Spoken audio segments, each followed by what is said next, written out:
کیا جہیز دینے سے وراثت کا حصہ ختم ہو جاتا ہے؟ بیٹی کو شادی کے وقت والدین جو جہیز دیتے ہیں یا شادی کے بعد ضرورت کے وقت کوئی زیادہ رقم دیتے ہیں،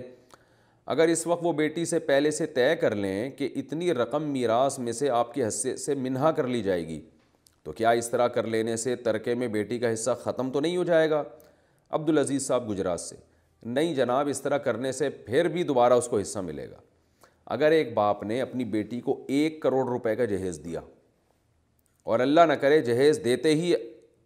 اسی دن باپ کا انتقال ہو گیا، تو بقیہ 1 کروڑ میں اس بیٹی کا اتنا ہی حصہ ہوگا جتنا جہیز ملنے سے پہلے تھا۔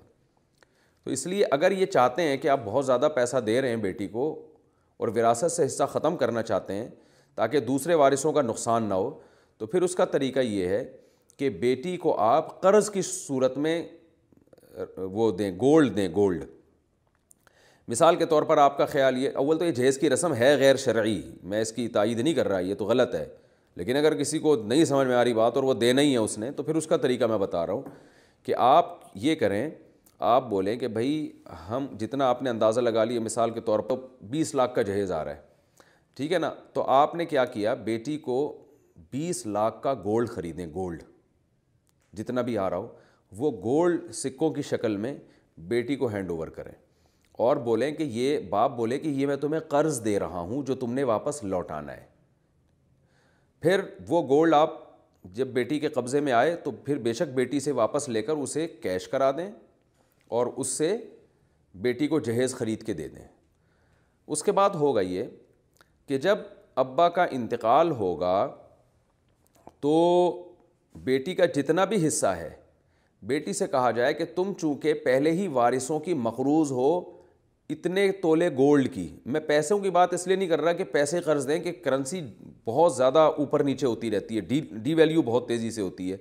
اس کا نتیجہ نکلے گا کہ 20 لاکھ 15-20 سال کے بعد اس کی کوئی ویلیو بچے گی نہیں، تو اس لیے گولڈ کی شکل میں ہمیشہ قرضہ دینا چاہیے۔ گولڈ جو ہے وہ اس کی جو ویلیو ہے وہ ایک اسٹیبل رہتی ہے اور وہ یعنی وہ بڑھتی ہے ویلیو۔ تو اب آپ نے کیا کیا، بیٹی کو بولا کہ بھائی جب میں مر جاؤں گا تو بیٹا یہ قرض ہے جو آپ نے واپس لوٹانا ہے۔ تو پھر آپ نے دیکھا باپ کے مرنے کے بعد بیٹی کا حصہ بنتا کتنا ہے۔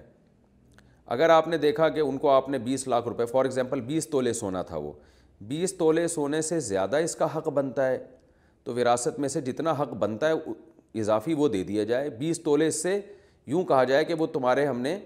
وہ جو قرض ہم نے لینا تھا اس میں سے ہو گئے، اور اگر اس سے کم حق بنتا ہے تو اس سے بیٹی سے کہا جائے کہ بھئی تم ابا کی 20 تولے کی مقروض تھی، اس میں 10 تولے تمہاری وراثت کے بنتے ہیں تو 10 تولے رکھ لو، باقی 10 واپس کر دو، اور جب واپس کرے گی تو اس 10 میں پھر جو اس کا حصہ ہوگا وہ ہوگا۔ تو جب بھی کسی وارث کو بڑا کوئی رقم باپ دیتا ہے نا بیٹے یا بیٹی کو، تو اس طرح سے قرض کی شکل میں دینی چاہیے تاکہ وراثت میں پھر اس کا حصہ ختم ہو جائے۔ تو ختم نہیں ہوگا، وہ یوں ہوگا کہ ہمارے مرنے کے بعد یہ قرض آپ نے واپس کرنا ہے، تو اب جب قرض واپس کرنے کی باری آئے گی تو بھائی دیکھ لیا جائے گا آپ کا حصہ کتنا بنتا ہے، تو اس حصے میں سے اس کو ایڈجسٹ کر لیا جائے۔ یہ ایک بہترین ہیلہ ہے، تدبیر ہے، جو وراثت میں جب کسی کو زندگی میں کچھ دینا چاہیں اور وراثت سے اس کا حصہ محروم کرنا چاہیں تو یہ طریقہ ہو سکتا ہے، اس کے علاوہ کوئی بھی طریقہ نہیں ہو سکتا۔